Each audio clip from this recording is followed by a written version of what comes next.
Hello, Moto, mais um Fora de Série, estamos por aqui, já deixa o seu like se você gosta desse tipo de conteúdo para pensar, se inspirar e com pessoas fora de série. Hoje um convidado em tanto que eu já revelo, mas antes, Oratória Fora de Série, tá aí o QR Code, tem o link na descrição para você se comunicar como ninguém. A comunicação tá te barrando, tá falando mal, não tá se destacando, tem gente ganhando melhor do que você, tem gente na sua empresa se destacando mais do que você, até roubando as suas ideias. Você pode falar melhor, pode gravar vídeos melhor, sair desse medo a uma influência fora de série. QR Code está aí para você aproveitar e já começar a subir o nível da sua comunicação, tá bem? Bom, vamos lá, por favor, meu diretor, pode revelar, please, o homem tá elegante, esse é o nível de elegância que a gente quer, diretamente de New York, ok? Bruno Corano, tudo bem, Brunão? Bem, e você? Tudo ótimo. Deixa eu te apresentar antes, calma lá, o currículo é bonito. Bruno Corano, ele tem 44 anos, tá atual isso daqui? 45, fiz essa semana. Essa semana, parabéns, Valeu, Bruno, parabéns. Aí, 16 de maio de 79. Exatamente. Aí, tá do lado. A gente tá gravando esse episódio, vai pro ar, mas a gente tá gravando dia 21. Só pra galera ter uma ideia. Pra não ficar tão longe assim, né? É empresário e investidor há mais de 30 anos, economista, fundador da Corano Capital, ex-atleta profissional e apresentador do Manhattan Connection e do Wall Street Cast. Videocast que criou e que é gravado em Nova York, na Times Square. Aliás, a Times Square de fundo ali. Chupa mundo, como diria lá em Guarulhos, lá na minha vila. Ele mora nos Estados Unidos há 6 anos, pela segunda vez no caso, há 6 anos, e iniciou cedo a sua carreira de empreendedor. Aos 15 anos, influenciado pelo avô, se aproximou do mercado financeiro e foi trabalhar com um importante investidor e economista brasileiro. Estudou economia na Universidade da Pensilvânia, considerada a melhor do mundo em finanças, e já realizou inúmeros cursos nas melhores universidades americanas, como Harvard, Columbia e MIT. Uau! Esse texto aí tá no LinkedIn, tem algum lugar. Celo! Brunão, é muito estudo, né? Mas antes da gente falar como estudou tanto, como você chegou até aí, o que seu avô te influenciou? De qual maneira, cara? O que seu avô te falava? Afinal de contas, a gente vive das crenças limitantes dos nossos antepassados. Pais, avós, amigos, tios. E o seu avô te estimulou. Como? Os meus avós, eu fui criado pelos meus avós e eles imigraram para o Brasil. Eles eram europeus, os dois já faleceram. De onde? A minha avó era portuguesa, meu avô alemão. E os dois tinham uma coisa assim muito clara para eles. O mais importante é o estudo. Então, eles sempre me fizeram estudar muito. No início, quando eu era moleque, era na cobrança mesmo. Era assim, voltava da aula, minha avó fazia a lição comigo, depois fazia uma chamada oral, e ainda assim a gente tinha que pegar um livro e ler algumas páginas, alguma coisa. Então e eu queria, enquanto eu não acertasse, eu não estava liberado para ir jogar bola, fazer o que eu queria. Então eles sempre foram muito rígidos para isso. Tá. Para outras coisas, você pode fazer o que você quiser. Criação de vô e vó, né? O resto é liberado, geral. E seus pais? Meus pais, eu não convivi com eles, com meu pai zero, com a minha mãe bem pouco, mas eu nunca morei com eles. Meu pai também já faleceu, então tem só minha mãe, mas que a minha mãe de verdade, para mim, a referência de mãe foi minha avó, né? A sua avó. Desculpa aprofundar nisso, mas assim, só para eu entender. Porque os avós, os seus pais não estiveram presentes. De qual maneira? O que houve? E por que eu estou falando isso? Porque isso reflete no Bruno de hoje. Sim, exato. E a mentalidade que você construiu, mesmo distanciando-se dos seus pais. Então eu já vou lançar aqui a primeira coisa que eu falo em alguns lugares e que é um pouco polêmico e que a gente não pode generalizar. Tá. Mas a imensa maior parte das pessoas que eu cruzo, que são diferenciadas, elas têm uma origem zoada, cagada, atrapalhada. Quando eu falo origem atrapalhada, assim, ou era muito pobre, ou apanhava do pai, ou tinha uma estrutura familiar confusa. Alguma coisa, aquilo, o certinho. E aí eu poderia dar exemplos de certinho, mas daí, se eu der uma deixa aqui, a pessoa vai assistir isso aqui, vai se ligar. Aquela pessoa certinha, pai, mamãe, tudo certinho e tal, em geral, e ainda se tiver dinheiro, o pai e a mãe, em geral, viram um acomodado. Essa é minha visão, né? Não é uma regra. Eu acho que concordo contigo. Eu não sei a sua história, mas se a gente invertesse aqui, Felipe, agora é o que vou querer saber o fora de série do Felipe. Sim. Alguma coisa eu vou pescar aí. Seu pai, não estou dizendo aí, porque de repente quem está ouvindo, seu pai te batia, sim, seu pai era um bêbado, outra, sim, alguma coisa fez você assim, eu não quero isso para mim, eu não quero isso para mim. E foi isso que aconteceu com você? Eu não quero isso para mim, que começou a te dar um negócio? Eu acho assim, eu vou e ter uma conexão com a sua história. Anos 70, meu pai e minha mãe estavam passando férias de verão onde? Em Santos. Opa. Santos. Minha mãe 16, meu pai 20. Se conheceram, ela engravidou por acidente. Os pais fizeram com que eles se casassem. Aquela coisa tradicional, anos 70. Eles nem se conheciam e eles não tinham nada a ver. E minha mãe, 16 anos. Meu pai tinha acabado de terminar os estudos, estava estudando para ser piloto de avião. Casaram, porque meu pai dependia da grana do meu avô. Então, o pai dele, né, falou o seguinte: você foi lá, aprontou, agora casa, e senão não vou continuar te bancando para você virar piloto. Casaram, mas a relação não existia. Minha mãe parou de estudar, uma criança. Encurtando muito a história, essa primeira gravidez foi minha irmã. 5 anos depois, meu pai tinha uma vida paralela, não existia casamento. Ele só ficava lá porque ele era forçado. Entendi, pelo seu avô, pelo que bancava as coisas se ele fosse casado. E detalhe, aí é que isso começa os ingredientes. Meu pai de uma origem familiar muito bacana. E minha mãe, uma origem familiar assim, paupérrima, muito humilde. Assim, os pais dela moravam na casa dos fundos, eram caseiros de uma igreja em Mogi das Cruzes, assim, só para você ter, não tinham nem casa própria, você entender a pegada, assim, realidades muito diferentes. O meu pai então tinha uma vida paralela, isso aqui eu estou supondo, tá? Minha mãe devia ser bonitinha, e dava uma hora ou outra, ele não tinha nada para fazer, ia lá, dava uma namorada. Numa dessas conseguiu a proeza de engravidar de novo. Dessa vez fui eu. Assim que eu nasci, meu pai saiu de casa e largou minha mãe. Nessa época ela estava com 21, não tinha parado de estudar, não tinha renda, os pais eram duros. E largou ela num apartamento com 2 crianças. Ela não tinha dinheiro nem para comprar comida, quanto mais condomínio, pagar a luz, etc.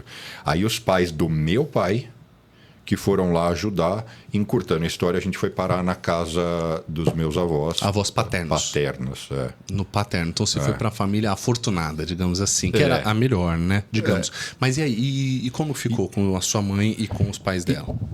Eu sempre tive pouquíssimo contato. No início ali, enquanto eu era bem criança, aonde a minha lembrança alcança, eu lembro da minha mãe um pouco presente em eventuais finais de semana.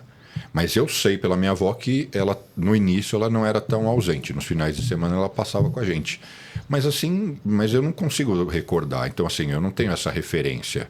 Sua irmã foi junto? Minha irmã foi junto, eu e ela. Porque a minha mãe precisava ela precisava ir atrás de emprego. E não é igual hoje, que você entra, sei lá, no currículo.com. Nessa época, procurar emprego era imprimir um papel, pôr embaixo do braço. No caso dela, que não tinha nem carro, pegar o busão e bater de porta em porta. Depois de alguns empregos ruins, ela conseguiu ir trabalhar na Avon.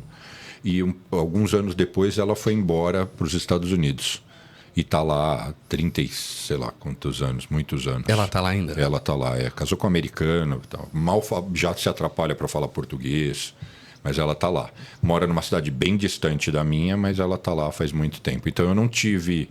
Enfim, isso só para responder, porque a sua pergunta originalmente foi uma outra pegada, né? Mas foi daí que eu saí. Você falou de onde veio. Eu acho que você perguntou de onde veio esse meu estímulo, né? De mentalidade, criar... O avô te estimulou. Mas aí é legal a gente olhar esse background, porque ele explica... Assim, você até falou, quem vem de uma família ferrada, geralmente se sobressai. Nem todos, né, Bruno? Nem todos. Isso, alguns Por isso que eu não caem não no dá limbo. generalizar. Cai no limbo de, eu sou fodido. Até o português, tem gente que vira vítima mesmo, né? Não é pra mim. Um vitimismo. Nossa, o mundo é cruel. Você conseguiu ressignificar. E aí você foi com os seus avós e a sua irmã, ela tinha quantos anos? Você quantos anos? Quando a gente foi para casa dos meus avós, a minha irmã, eu tinha 3 meses. Caramba. E a minha irmã, 5 anos e 3 meses, porque a nossa diferença de idade é 5 anos e 1 mês. E o seu pai, de vez em quando, Meu aparecia pai sumiu, não via nem os pais dele, quanto mais os filhos. Meu pai desapareceu, foi trabalhar com aviação, trabalhar na Boeing, na VASP e tal, e sumiu. Viveu a área inteira nesse universo como piloto de avião. Seus avós eram seus pais... E o filho deles dando mancada. O filho... Pois é.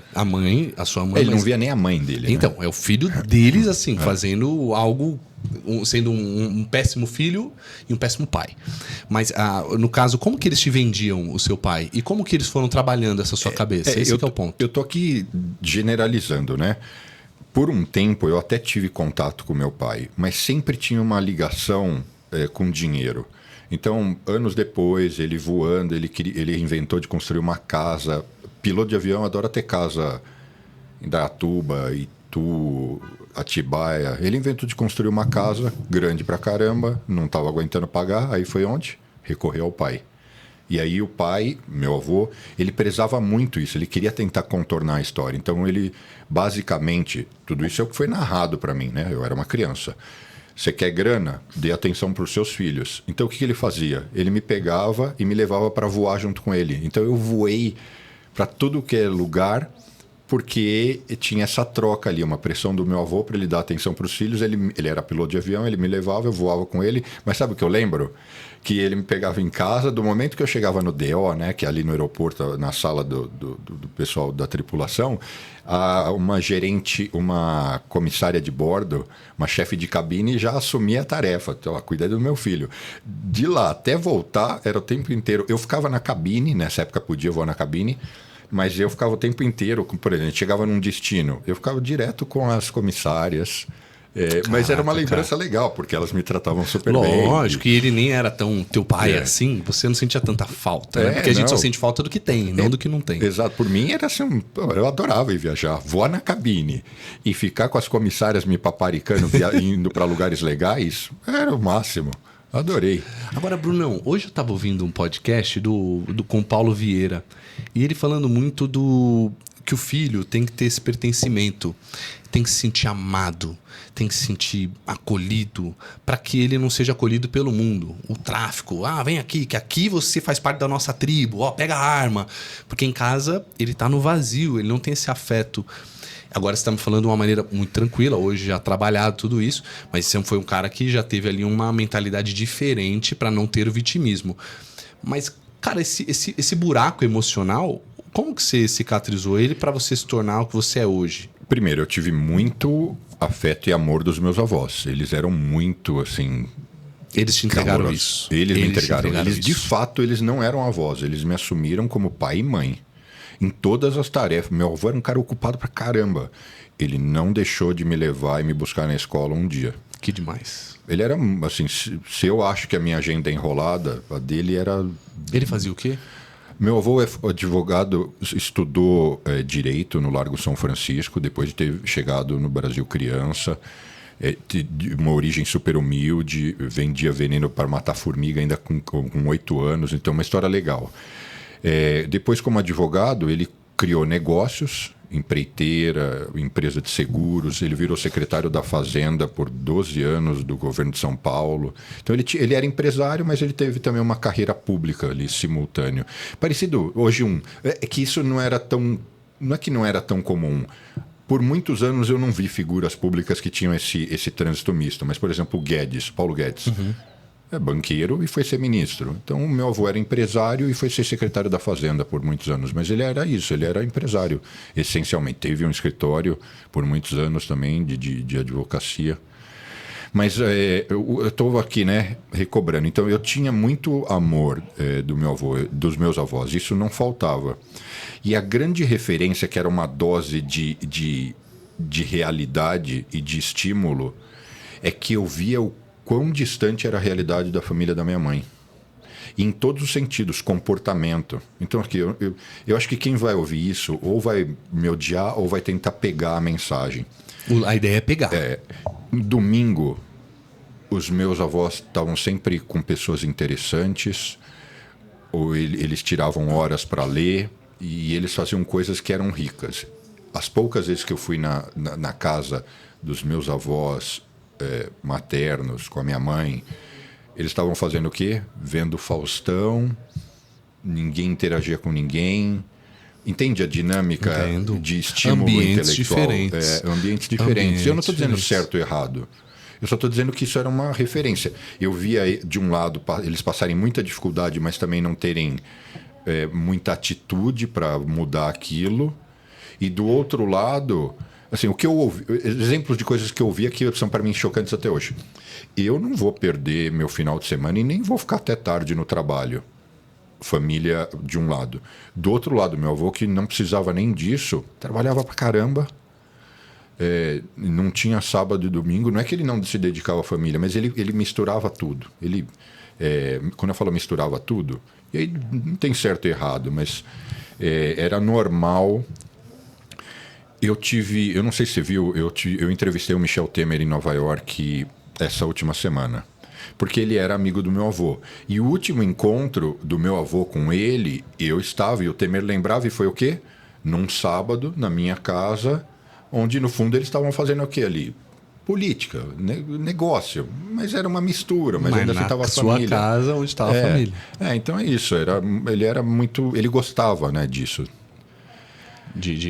Mas a referência de ver a dificuldade de um lado, eu dizer, eu não quero isso para mim, não. Mas depois isso foi reforçado. A gente vai chegar lá. Isso foi reforçado porque... De qual maneira? Pode falar. Porque aí a gente já entra nessa história. Porque então, olha que legal a gente entrar na tua história. A gente já vai entendendo aqui muito de quem você é hoje a partir disso que você está falando. E quem está ouvindo também, porque você já caiu essa sua ficha, claro. Claro. Naturalmente, né? Lógico. Claro. Porque a gente, uma vida de escassez, quer falar escassez, tá? Mas assim, essa vida de mentalidade realmente de um trabalhador normal, vitimismo, a vida é para ser só sobreviver, não é a mesma frequência que você estava sentindo no ambiente dos seus avós, que era de pessoas interessantes, com leitura, com prosperidade, abundância. Sim.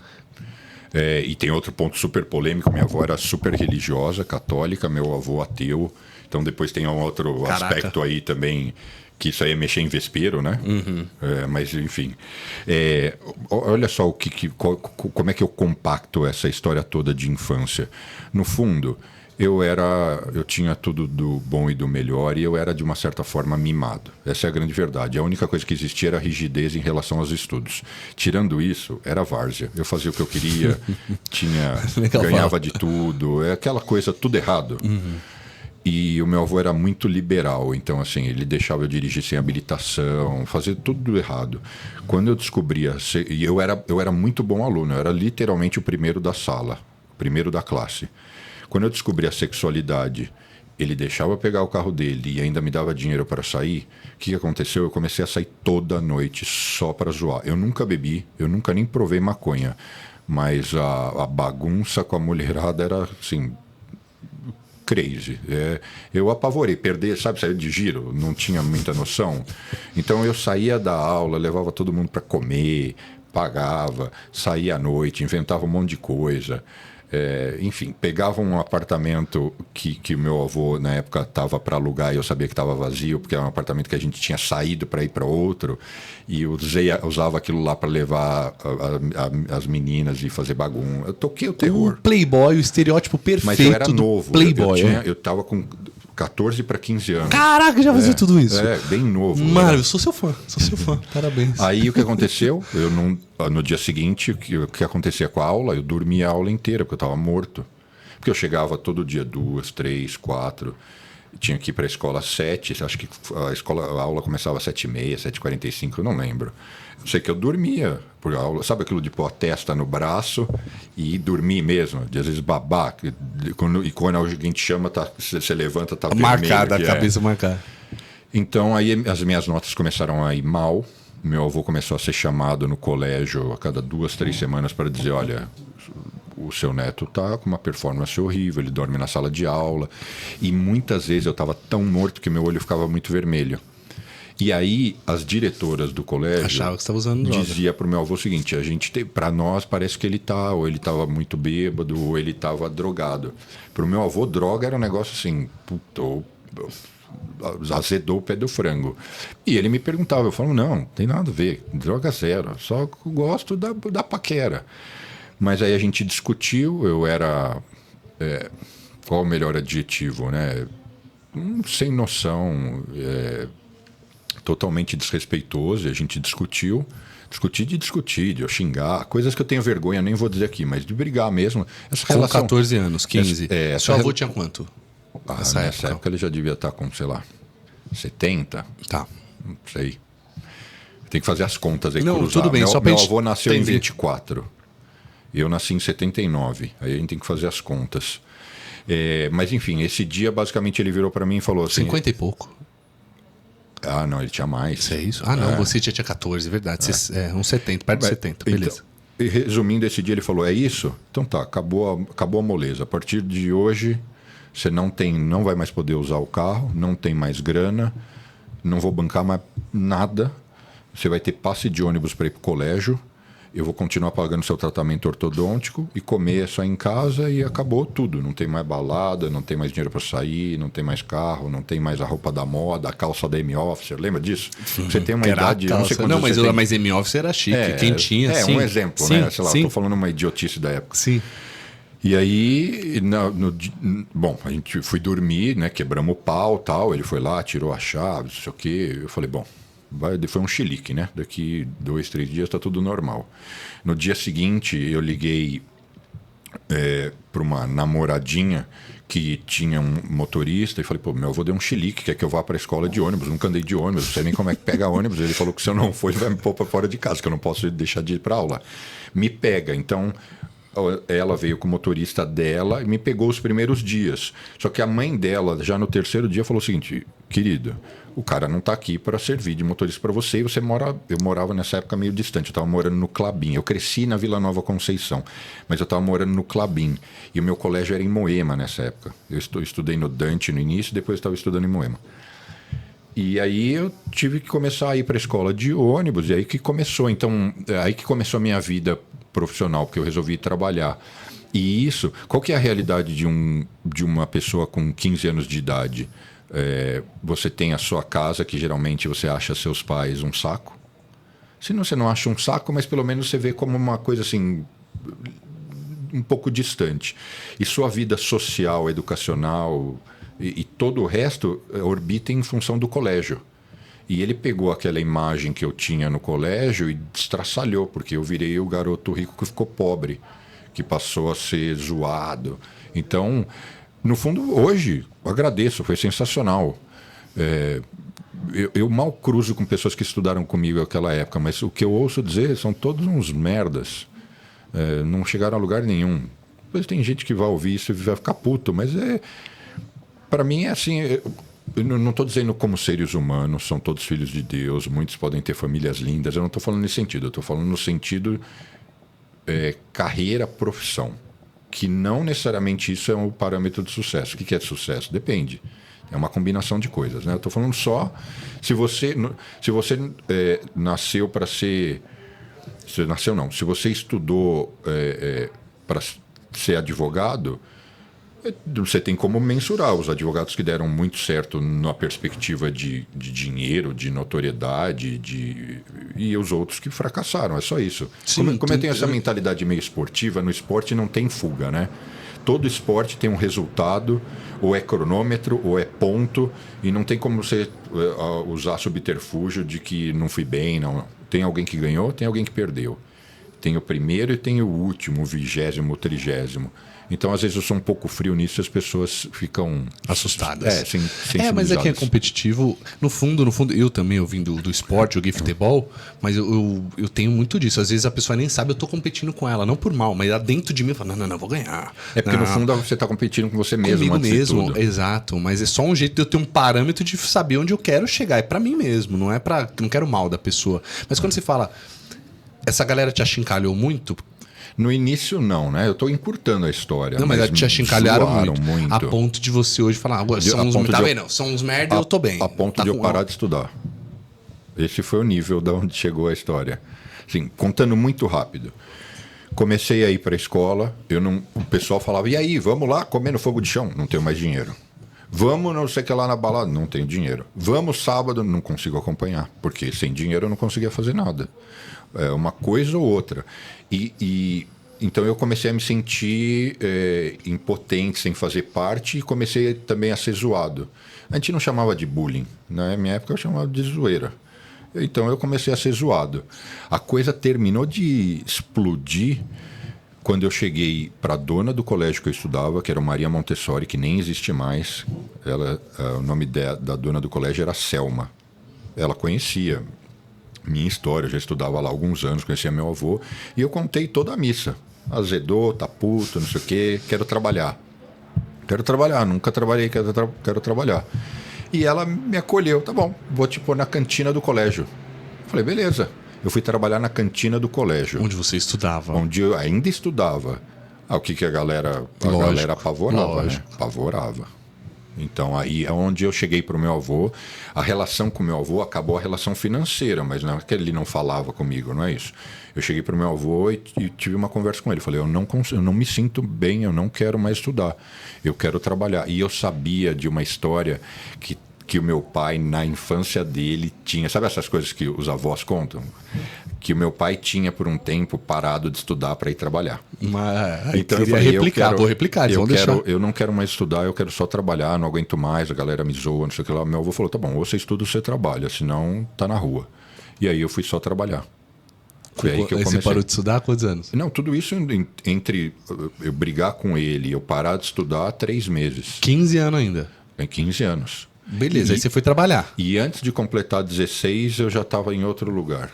Oh, que doideira. Mas o estudo, você retomou? Eu retomei anos depois fazendo um supletivo. Muitos anos depois. Eu retomei com 18 anos. Oh, que doideira. E aí já começou a trabalhar. Beleza, agora a gente entra nesse ciclo aí profissional e estudantil, porque no fim você tem uma formação gigante aqui.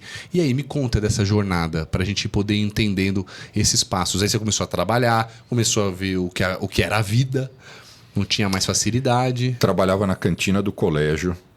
No começo, entregando, sabe o ticket? O cara vai no caixa, compra lá a frutela, a coxinha e vai para retirada. Vai para retirada, te dá a ficha e você dá o negócio. Mas éramos só em 3, a cantina era pequena, o colégio era pequeno. Eram 2 moças e eu. Um dia, o caixa lá que a menina registrava emperrou. E ela era muito devagar para fazer as contas na mão. E nessas horas eu fui descobrindo aspectos e competências e qualidades que eu tinha que eu não sabia. Foi o primeiro sinal de liderança assim, que eu senti. Olha, o que eu fiz foi legal. Eu cheguei para ela e falei, assume o meu lugar que eu assumo aqui, que eu sou rápido. Eu era bom aluno, eu não era... Eu estava, vamos dizer, demitido pelo meu avô, mas eu não passei a ser uma múmia. Então eu era muito rápido tudo. E a Selma passou lá e viu assistiu um pouco dessa minha dinâmica, viu que eu tinha mais qualidade. E ela passou a me admirar. E aí viu que você era bom. Aí o que aconteceu? Eu convenci ela, comecei a ter acesso aos números da cantina, eu falei, eu te pago um aluguel e uma prestação, deixa eu gerir a cantina. Aí eu assumi a cantina. O Sindicato das Escolas Particulares de Ensino de São Paulo fazia as assembleias nesse colégio para usar o auditório. E aí eu conheci o presidente do sindicato lá, porque eu fazia o coffee break dessas reuniões. Sabe, montar toalha, pôr os cacarecas. A cantina era minúscula, então era eu e as meninas que faziam isso. Uma coisa interessante, aí eu comecei a passar os perrengues. Tinha que acordar super cedo, ir no varejão, comprar pão cedo, que é o pão que a gente usava para fazer o lanche das crianças, da molecada. Então eu comecei a ver assim, a vida é meio dura, né? Mas eu sabendo o seguinte, ok, beleza, só que eu quero progredir. Encurtando muito, fazendo os coffee breaks do sindicato, o presidente do sindicato, que era o Zé Aurélio, que foi um grande investidor, dono de várias universidades, redes de educação. O pai dele foi um dos fundadores da Faculdade de Economia da USP. Ele me convidou para ir trabalhar com ele no sindicato, porque ele viu ali um moleque esforçado. Hoje eu tenho o mesmo sentimento. Hoje, quando eu vejo alguém novo, esforçado, eu falo, eu quero ajudar esse cara, eu quero mais, sabe, pôr ficha, vamos lá. É parte porque eu me vejo na pessoa, parte porque também é uma retribuição. Então, foi aí que eu fui trabalhar com o Zé Aurélio, devolvi a cantina para a Selma, fui trabalhar com o Zé Aurélio, e aí que eu, de fato, entrei nesse universo de finanças, e ele, por ser um acadêmico, me pressionou muito para eu voltar a estudar, e foi aí que eu fiz um supletivo, e aí que eu retomei esse lado de estudos. Acadêmico. E mergulhei de vez no que eu faço até hoje, que é trabalhar com finanças. Então, quando você falou, né, minha idade, 45, há mais de 30 anos, a pessoa deve ter dito, pô, como assim? Mas é porque isso, eu comecei com 15 para 16 anos trabalhando com o Zé Aurélio e nesse universo. E aí eu passei por várias áreas, vários negócios e... Você tem que mudar até essa história. Comecei a trabalhar na cantina. Que é a cantina que te habilitou, no fundo, aquelas contas, esse passo. Claro que a cantina não é tão sofisticada quanto o Zé Aurélio. Mas no fundo foi o que te deu despertar. E deu na pessoa para que você tivesse esse movimento. A história, né, tem variáveis, né? Mas eu acho que o estopim mesmo foi quando meu avô cortou tudo e eu falei, eu não quero isso para mim. Eu não quero ser um fudido. Eu não quero ser um cara que não tem grana para continuar fazendo as coisas que eu queria. Eu não quero. Ponto pro seu avô. Vou encontrar eu tenho meus caminho. filhos aqui, eu fico sempre pensando nisso, cara. Porque hoje eles não têm dificuldade, a criançada e tal, e aí não tem... Estímulo.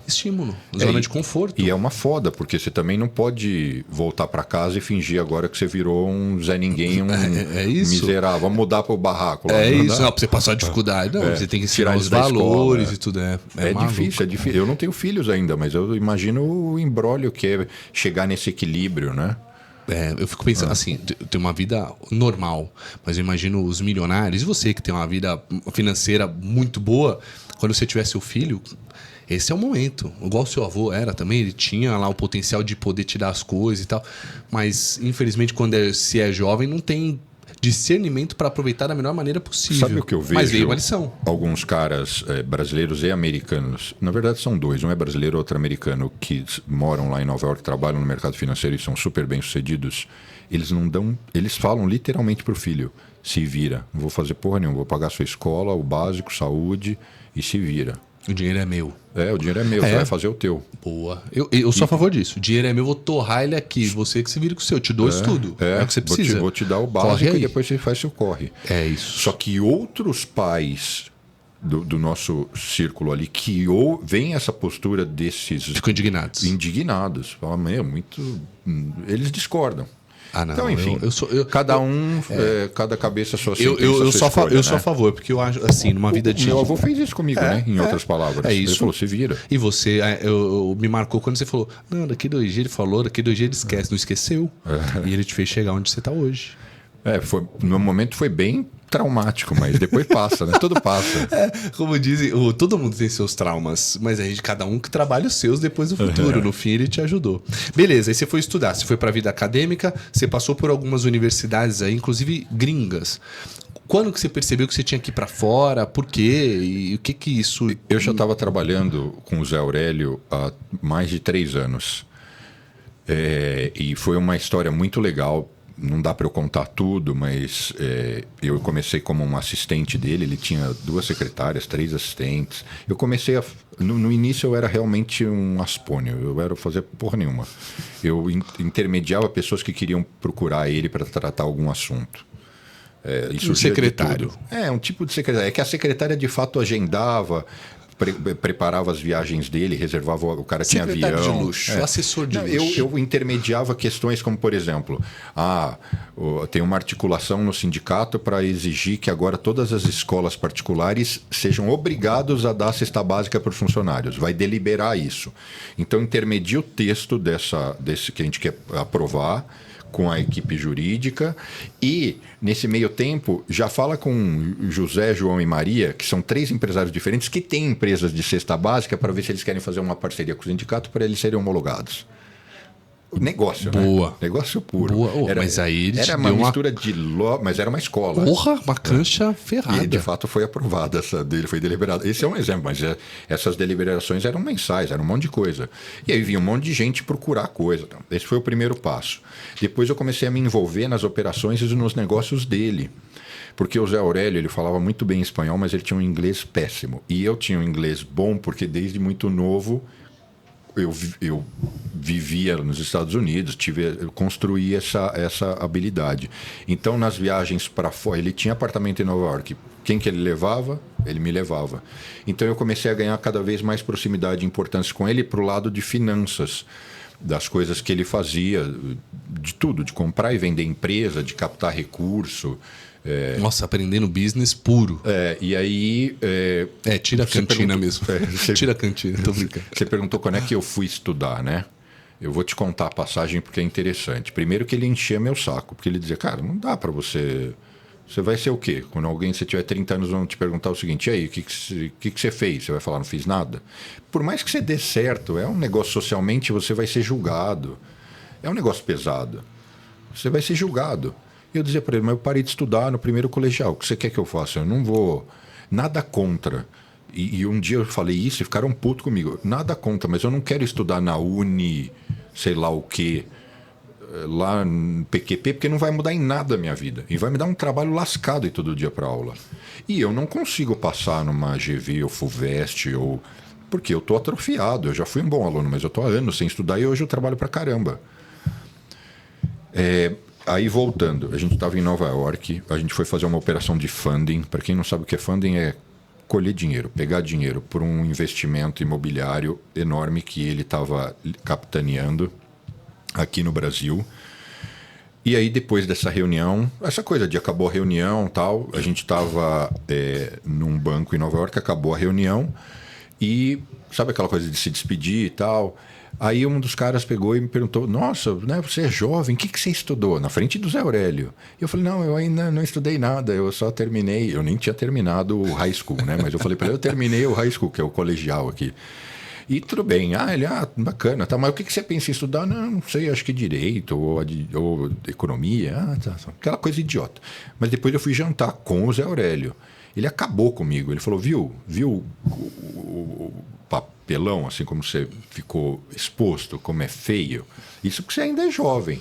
Aí eu falava para ele, então tá, o que eu vou fazer? Ele falou, vai estudar. Você não falou que não passa na FUVEST. Você não quer estudar na Uni, não sei das quantas. Então vem estudar numa universidade americana. Eu falei, mas e aí que eu não entro mesmo? Ele falou, não, ao contrário. O seu track record, o seu histórico, sua entrevista presencial, oral, vai ter um valor enorme. Aqui eles querem pessoas eles querem uma cultura diversa, uma pessoa com muitas realizações, com outros valores. Para você passar na FUVEST é puramente a prova. Para você ser aceito aqui numa Ivy League, são inúmeros outros critérios que têm muito mais peso. Você vai ter, lógico, você vai ter que fazer o TOEFL e você tem a parte, de fato, que você tem provas, mas tem muito mais peso o resto da história. Eu falei, será? Ele falou, estou te dizendo, aplica, mas aplica direito, não é aplicar. E aí eu comecei a me animar com isso. Até porque várias pessoas do círculo social dele tinham passado por essas universidades, então eu conversava com os caras. E aí, de fato, eu fui estudar.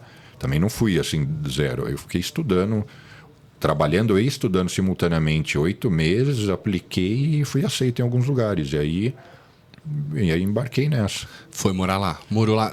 Hoje você está na segunda passagem. Essa primeira passagem você ficou quantos anos lá? 5 anos. 5 anos. Aí voltou pro Brasil. Voltei pro Brasil porque eu fiquei doente e resolvi em 2018 ir de novo. Aí foi de novo. Você ficou quanto tempo aqui no Brasil de volta? Nossa, a gente tem que fazer as contas. Mas bastante tempo. Acho que eu fiquei 14, 15 anos. Tá. Fiquei bastante tempo. E o que te fez voltar de novo? A violência. Só para quem está ouvindo falar, nossa, que confusão, agora eu já não entendi eu ir ou voltar. Eu voltei para o Brasil porque eu fiquei doente. Me curei, mas resolvi curtir o meu avô enquanto ele ainda tinha um pouco de saúde, porque ele já não estava legal. Depois que os meus avós meu avô faleceu, eu já estava naquela de não quero ficar aqui. Putz, isso aqui está muito violento. Quando eu falo violento, hoje mesmo estavam me dizendo assim, não, mano, você é exagerado. Eu não acho. Você quer pedalar? Eu gosto de pedalar. Ou eu vou ser atropelado ou eu vou ser assaltado. Ou eu tenho que acordar às 5 da manhã para ir na USP. Se eu quiser pedalar agora, terminar o dia e sair para pedalar, onde eu vou pedalar? Sério, se as bicicletas hoje custam caro, não estou dizendo nem que você tem que ter uma bicicleta muito cara. Roubam o seu celular, Ou você tem que pedalar, então você não pode levar o celular para você pôr o fone. Você não consegue parar num semáforo e não ficar atento. Pilhado. Então eu cansei disso. Sinto muita falta de muita coisa aqui, só que a violência é um negócio que atrapalha muito a qualidade de vida. Então esse foi o fator principal.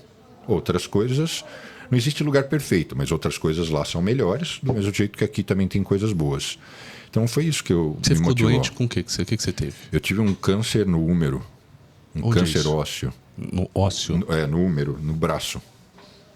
E aí você não tratou lá, por quê? Porque também primeiro, um processo. Essas coisas... Lá é ruim. Para isso é ruim, não? Para a saúde ou não? É assim, primeiro, antes de falar se é ruim ou bom, essas coisas têm um processo, né? Não é que você diagnostica muito rápido. Eu comecei a ficar com dor, não sabia o que era, aí fui fazer exames, inicialmente raio-x, não tem nada, deve ser o nervo, deve ser o músculo, porque eu jogava tênis.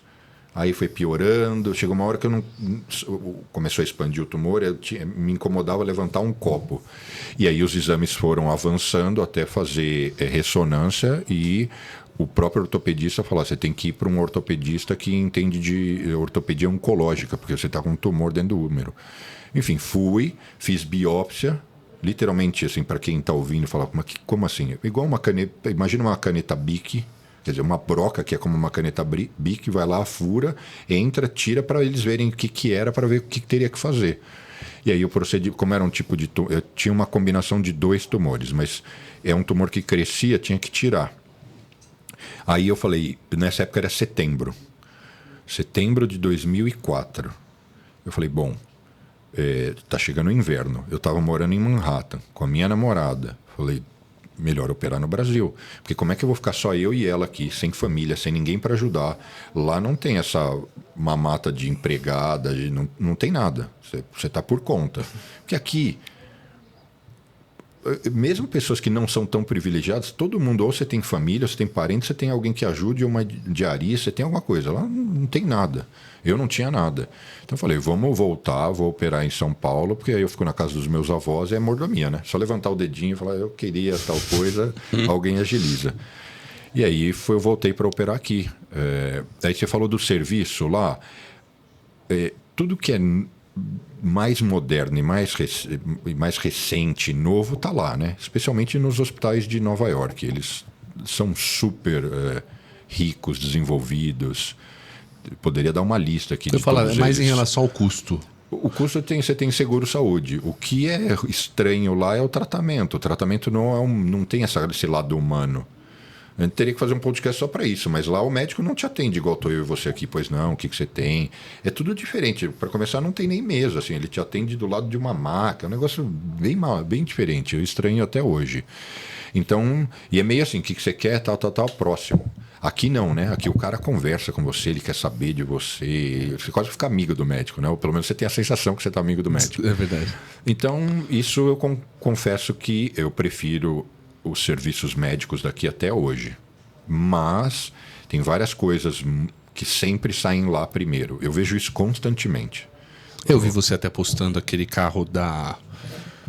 O Cybertruck. Isso, que tinha fila de espera e tal. Mas deixa eu te dizer coisas que sempre saem lá primeiro. Medicamentos, a última versão de certas máquinas e exames. E eu vou dar um exemplo besta. Eu tenho tido problema com apneia. Eu fiz uma cirurgia para aumentar o palato, enfim, e estou cuidando, tudo bem. Já existe há 4 anos lá um negócio que você instala por dentro da pele que dá um disparo elétrico que move a sua língua. É um negócio que está aprovado pelo FDA, os hospitais lá de Nova York, que são pioneiros nisso, estão fazendo. Tal. Aqui faz 4 anos e não chegou.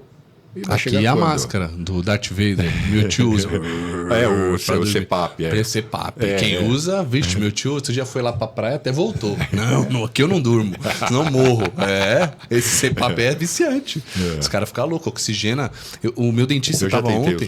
Eu estava ontem, ele falou que o seu corpo relaxa os seus órgãos em 2 horas, ele traz uma oxigenação em 15 minutos para os seus órgãos. Se você não respira bem, Enfim, então esse é um exemplo. Tem um monte de coisa nova você vê lá e não chegou aqui ainda.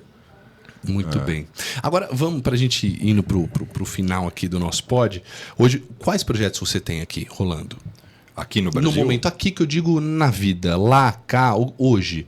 Bruno Corano, quais projetos você tem rolando? A minha atividade principal do que eu vivo, eu sou gestor de investimentos. Eu tenho um fundo de investimentos com várias... Quando eu falo um fundo, as pessoas imaginam que é um fundo, uma estratégia. Não, não é isso.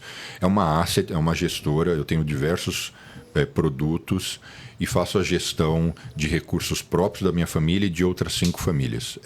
Essa é a minha principal atividade. Perfeito. Eu acabei de abrir uma Wealth Management no Brasil. Eu criei o Wall Street Cast.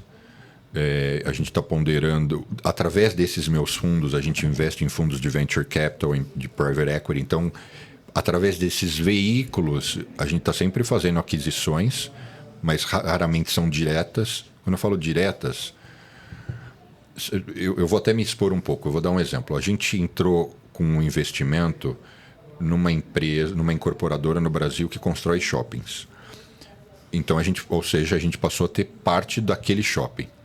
E aí eu comentei, há 2 anos atrás, numa situação social, dizendo, a gente tem 3% daquele shopping. No sentido assim, do prédio.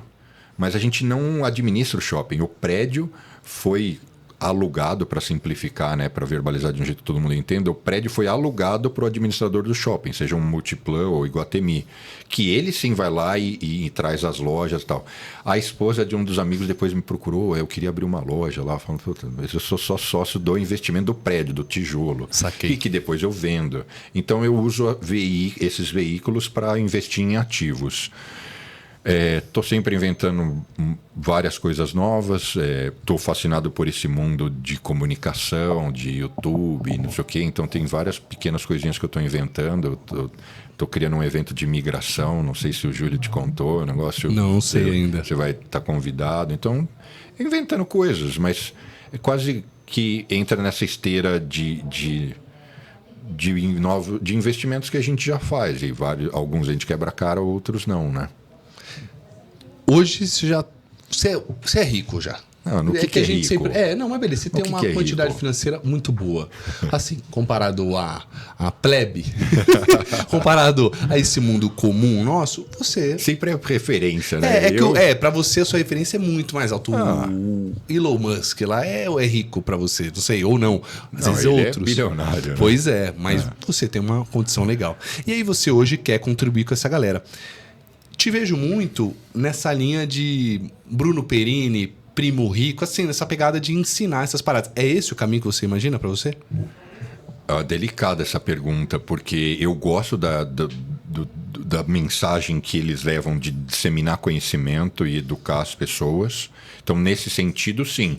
Eu me vejo e acho que eu vou conseguir ser um educador financeiro ou um influenciador financeiro na mesma pegada. Não sei ainda. Talvez eu não tenha encontrado plenamente meu caminho. Porque eu gosto ainda mais do aspecto comportamental, das competências emocionais. Porque ensinar alguém a investir, que é o que eles fazem, falar, você tem que guardar, fazer reserva de emergência. Né? Isso é fácil. O difícil é que a pessoa não cumpra. É igual dieta. Passar uma dieta aqui para você e para os meninos aqui, qualquer nutricionista passa. O problema é mentalmente você cumprir. Pode ter um nutricionista super expert que faça uma coisa um pouquinho melhor, mas qual que é o difícil? O cara não cumpre, o cara não faz. E por que ele não faz? Porque faltam outras competências. São essas que fazem a diferença. Ali que ganha o jogo. Então, por um lado, eu tenho mais tesão nisso. Talvez juntar as duas coisas? Talvez. Então, eu estou ainda descobrindo. Você pode ir para uma pegada da mentalidade financeira, não só de como operar, do mental, de como trabalhar. Igual a transformação corporal que você falou. Sim. E eu tenho um mentorado meu de comunicação, ele está em Belém do Pará, o Bruno. Ele tem o Nômade digital e tal. E ele faz day trade. E quando ele começou, fala, isso não dá certo. Só que ele é muito frio, ele foi sargento do exército. Ele é muito frio. Então ele ganhou, ele fecha o computador e acabou. Ele não se leva pela emoção. Não se empolga. E por isso que ele tá dando certo. Quando você olha o background dele, eu olhei assim pra nossa mentoria e falei, tá aí. Ele falou, meu amigo, muito provavelmente é por isso que dá certo pra mim. Porque a galera ganha e já perde no mesmo dia. Ele falou, eu ganhei e acabou.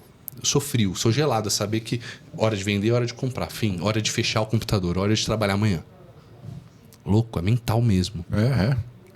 O que diferencia quem dá certo de quem dá errado, na minha opinião, são essas competências emocionais, essencialmente. Não, e fica muito claro no seu episódio aqui, toda a tua trajetória é mental, emocional e mental. Como você ressignificou essa parada aí. Muito bom. Agora, pra gente finalizar, a pergunta final é: o que uma pessoa precisa ter, atributos, se fosse pra gente colocar em tópicos, uma fórmula, que a gente sabe que não existe, mas pra pessoa ser um fora de série? Pra quem tá ouvindo e falar, peguei. A pessoa pegou toda a conversa, mas tem alguma coisinha aqui que às vezes toca. Essa é a hora. Nossa, é difícil, hein? Eu não tenho essa pegada eloquente dos caras que dão aquela resposta quase que pronta, porque eles já pensaram, mas assim... Mas nem quero. O cara tem que querer. Beleza. Querer a qualquer custo. Não tem preço. Porque todo mundo quer, mas quer até a página 2. Eu quero muito ficar magro, ou eu quero muito ganhar dinheiro, ou eu quero muito...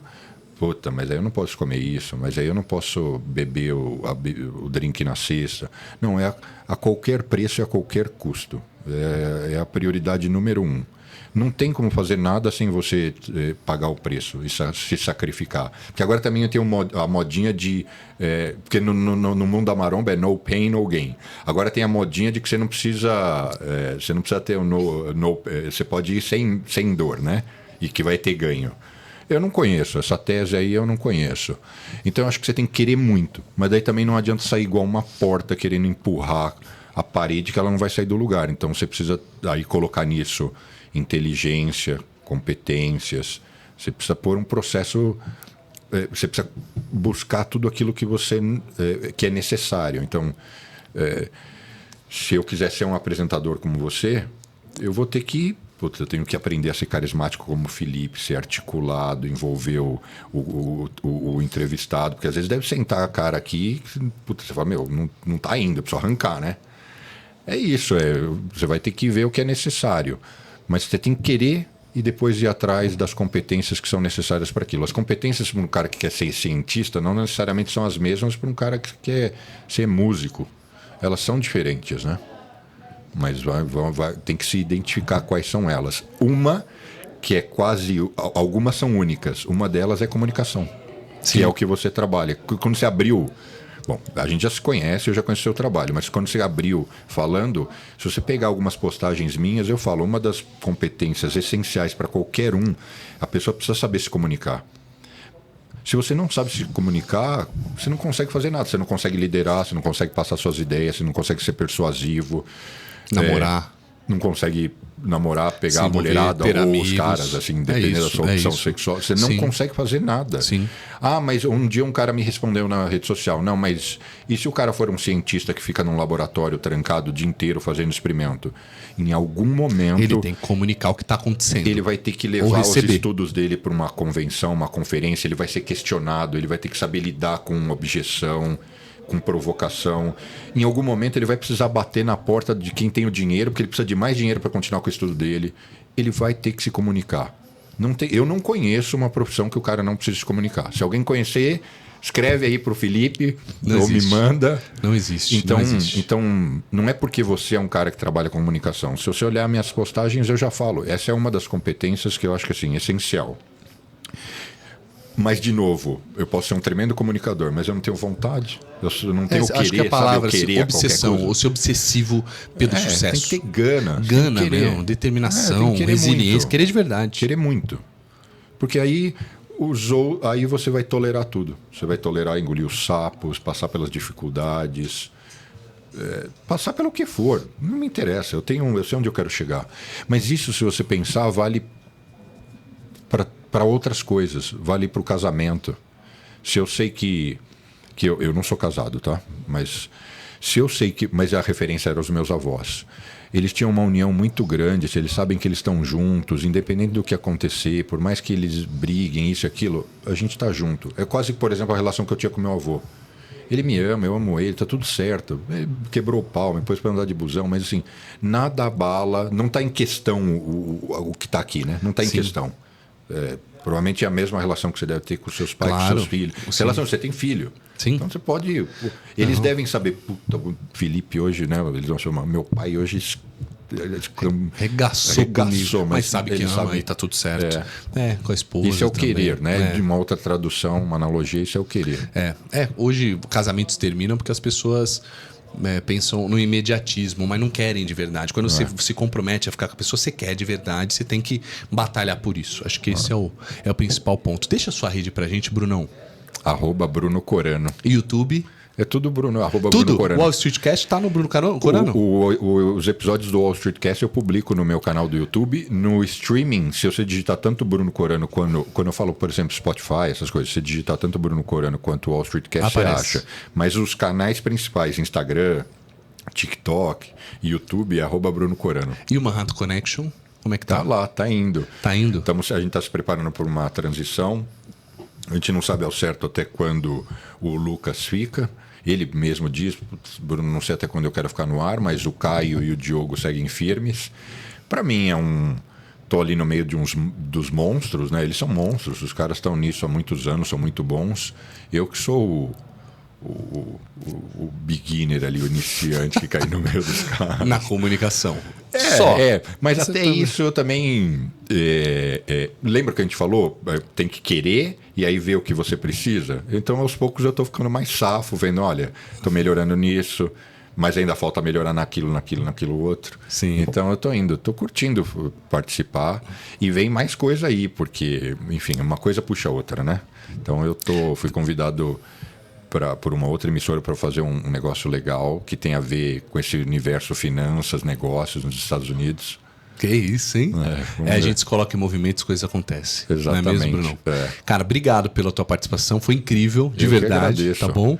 Tamo junto. Quem ouviu até agora, aliás, se você gostou muito, compartilha com alguém essa história de vida, essa mentalidade. No episódio do Bruno aqui fica muito claro de onde ele veio, como ele chegou até aqui. Fica muito evidente. Obrigado de novo, Brunão. E para você que quer aí falar bem, quer aí ter esse atributo da comunicação, oratória fora de série, é para você. QR Code na tela, link na descrição. Tamo junto, até o próximo Fora de Série. Valeu, Brunão. Valeu, Obrigado. gente. Tchau. Valeu.